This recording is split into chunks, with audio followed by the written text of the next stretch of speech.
আসসালামু আলাইকুম সবাই, কেমন আছেন সবাই? আলহামদুলিল্লাহ, আমরা ভালো আছি। আজকে আবারও একটি ব্লগ নিয়ে হাজির হলাম। আশা করছি আপনাদের ভালো লাগবে। চলুন শুরু করা যাক। আমি আজকে রান্না করব সেই পিঠা। আমাদের অঞ্চলে এটাকে আমরা সেই পিঠাই বলে থাকি। কার অঞ্চলে কী নামে ডাকেন এই পিঠাকে অবশ্যই কমেন্ট করে জানাবেন।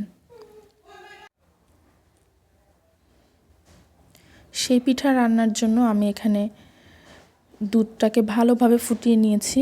এরপর সাদা এলাচ দিয়েছি কয়েকটা, তারপর 2টা তেজপাতা।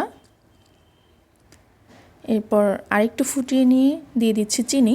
কেউ চাইলে এখানে গুঁড়ো অ্যাড করতে পারেন, তবে আমি আজকে সম্পূর্ণটাই চিনি দিয়েই রান্না করব। আমি এখানে চিনি অ্যাড করে দিয়েছি, যে যার স্বাদ মতো অ্যাড করবেন।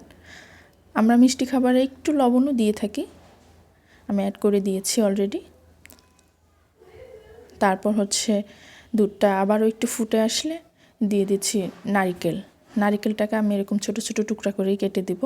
কেউ চাইলে নারিকেল, যে কোরানো নারিকেল আছে সেটাও দিতে পারেন, যার যার ইচ্ছে মতো, যেটা যে খেতে ভালোবাসেন এই আর কি। তো আমি ওইদিকে সেমাইটাকেও বানিয়ে নিয়েছি। এটা হাতে বানানো সেমাই, হয়তো দেখলেই বুঝতে পারবেন।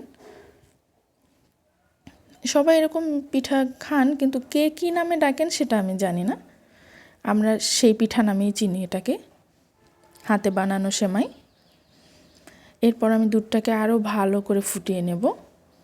দুধ ফুটে আসলে এরপর আমি পিঠাগুলো আস্তে আস্তে অ্যাড করব। আজকে বাহিরের ওয়েদারটা খুবই ঠান্ডা, রোদ কম, বাতাস বেশি, খুবই ঠান্ডা লাগছে আজকে। এই দেখুন, দুধটা ফুটে উঠলেই আমি পিঠাগুলো অ্যাড করে দিচ্ছি। আমি 3 ধাপে পিঠাগুলো অ্যাড করেছি, অল্প অল্প করে পিঠাগুলো অ্যাড করতে হবে। পিঠাগুলো অ্যাড করার পরে আর খুব বেশি জাল দেওয়ার দরকার নেই। 2-1 বার ফুটে উঠলে আমরা জালটাকে অফ করে দিব। এই তো আমার পিঠা প্রায় রেডি। এখনও গরম আছে, তো একটু পরেই খাবো। দেন এদিকে জুবির সাথে একটু আড্ডা দিচ্ছি।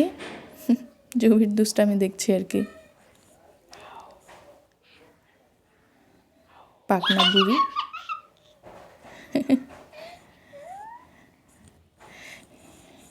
এই তো আমাদের পিঠা একদম রেডি। আমি একটু বেড়ে দেখাচ্ছি। দেখে মনে হচ্ছে না অনেক বেশি মজা হয়েছে? আসলে অনেক মজা হয়েছে।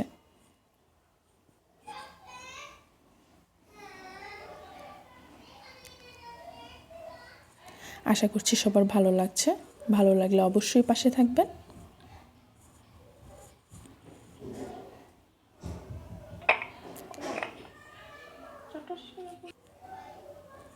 আল্লাহ হাফেজ।